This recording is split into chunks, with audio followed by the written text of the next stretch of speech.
अभी आप लोग जिलाधिकारी कार्यालय कुशीनगर में मौजूद हुए थे, क्या मामला था, किस तरह का ज्ञापन आप लोगों ने दिया है?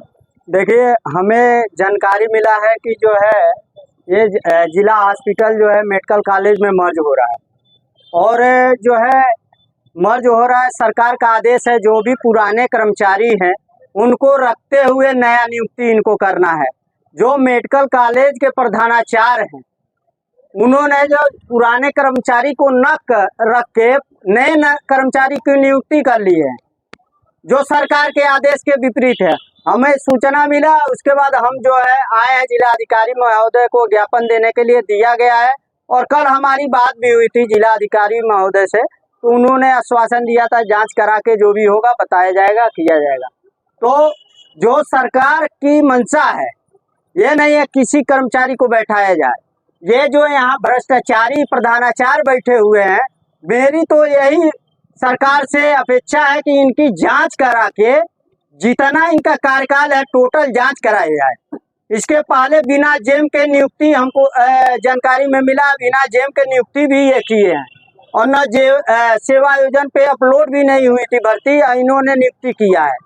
तो कहीं न कहीं इनको हटाने की मंशा भ्रष्टाचार ही दिख रहा है। हटाने से पहले जिला प्रशासन से आप लोगों को स्वास्थ्य विभाग से किसी तरह का कोई नोटिस वगैरह दिया गया था? इन्हें कोई नोटिस नहीं दिया गया है और बस 4-4 कर्मचारियों को बुला के कि आप लोग घर बैठ जाइए 1 महीना और उसके बाद आपको अब्सेंट करके बैठा दिया जाएगा।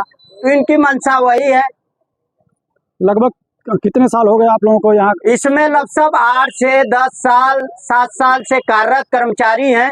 इन कर्मचारियों ने कोविड जैसा महामारी झेला है, जो अपने घर के लोगों को नहीं छूते थे, ये अन्य लोगों को मदद किए हैं, कोविड में पूरा झेले हैं। और उन कर्मचारियों को जो जिनको पूरा समाज कोरोना योद्धा कहा, मगर उनको आज इनकी रोजी रोटी छीन रही है। जो 9,000 से 10,000 पाते थे, मगर आज सरकार ने 20,000, माननीय मुख्यमंत्री जी ने कैबिनेट में पास हो गया, जो भी सफाई कर्मी होगा उसको 20,000 से कम किसी कर्मचारी को नहीं मिलेगा।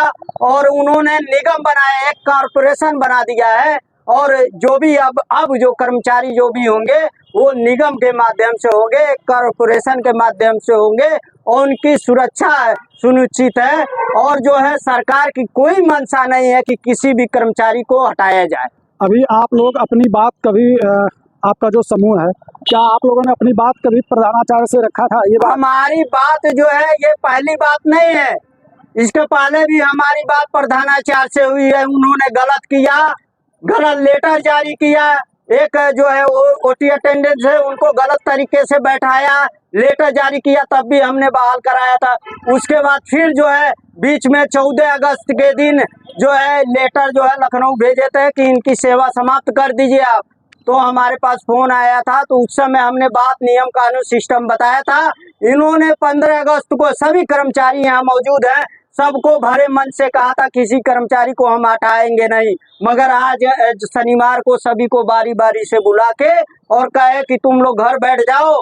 और जो है उसके बाद घर बैठ जाएंगे तो उनकी मंशा साफ दिख रही है। 1 महीना बैठेगा आदमी, नोटिस जारी होगा, सेवा समाप्त हो जाएगी। क्या नाम है आपका? मेरा नाम शैलेश गुप्ता है और भारतीय सुहेलदेव भारतीय समाज पार्टी का प्रदेश महासचिव सर्म प्रकोष्ठ हूँ। और जहाँ भी मैं महाराजगंज निवास करता हूँ, मगर प्रदेश में कहीं भी किसी कर्मचारी के साथ शोषण होता है तो मैं पहुँचने का काम करता हूँ, उनकी समस्या निदान कराने का काम करता हूँ। अभी आप लोग क्या चाहते हैं? हम जो है जिलाधिकारी महोदय से ये रिक्वेस्ट की है कि आप उसकी जांच करा के इन कर्मचारियों को जो है सेवा बहाल कराया जाए। और अगर नहीं कराते हैं तो मैं समझूंगा कि उस प्रधानाचार्य के साथ साथ जिलाधिकारी महोदय भी उसमें लिप्त हैं। और मैं माननीय मुख्यमंत्री जी से और माननीय स्वास्थ्य मंत्री जी से मिलने का काम करूंगा। इस मामले को लेकर अगर जिला प्रशासन के द्वारा कोई किसी तरह की ठोस कार्रवाई नहीं होती है तो ऐसे में आप लोग और आपका जो संगठन है क्या करेगा?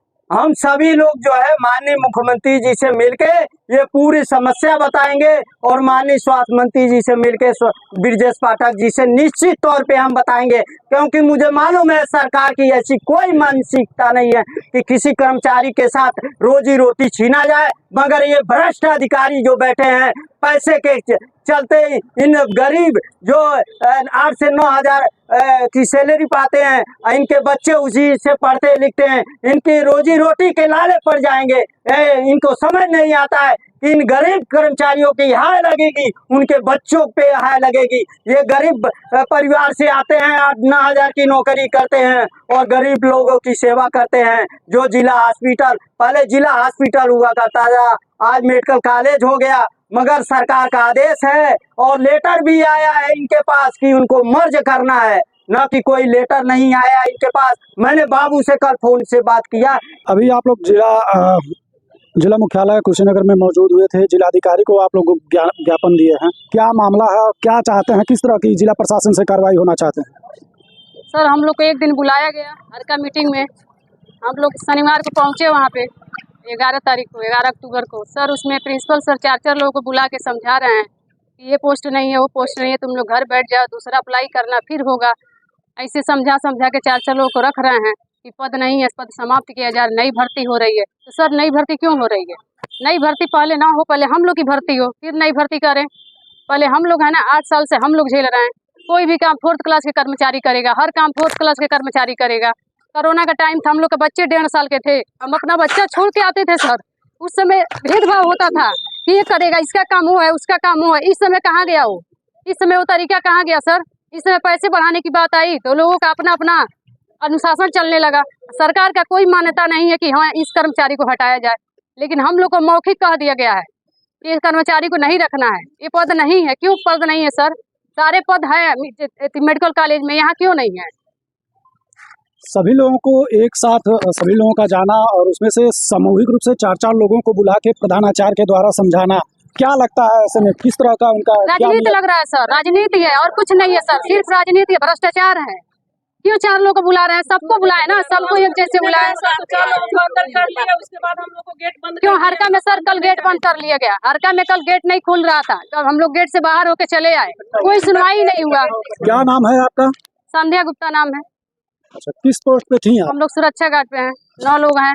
आप लोग भी गए थे वहाँ? जी सर हम लोग भी गए थे, हम लोगों से भी यही बोला गया अंदर बुलाए सर। उसके बाद हम लोग गए तो कह रहे हैं ऐसा है, एनएम का पद यहाँ नहीं है, आप लोगों का यहाँ पद नहीं है, नई सीरियल से पद आएगा उसमें अप्लाई करिएगा तब आप लोगों को लिया जाएगा।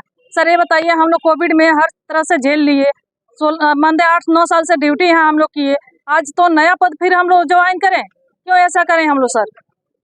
क्या लग रहा है प्रधानाचार्य का इस तरह का रवैया आप लोगों के साथ, क्या इसके पीछे क्या कारण हो सकता है? सर नई वैकेंसी लेने के लिए हम लोगों को ऐसे घर पे बैठाने के लिए सोच रहे हैं।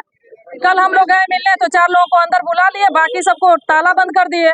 सुनने में भी आया वो लोग कह रहे हैं कि ऐसा है, हम लोग से बोले हैं कि पैसा दे दो तुम लोगों का काम कर देंगे और बाकी को हम नहीं लेंगे। जिंदाबाद जिंदाबाद जिंदाबाद प्रधानाचार्य जिंदाबाद। राष्ट्र प्रधानाचार्य नहीं चलेगा नहीं चलेगा। चार एकता जिंदाबाद।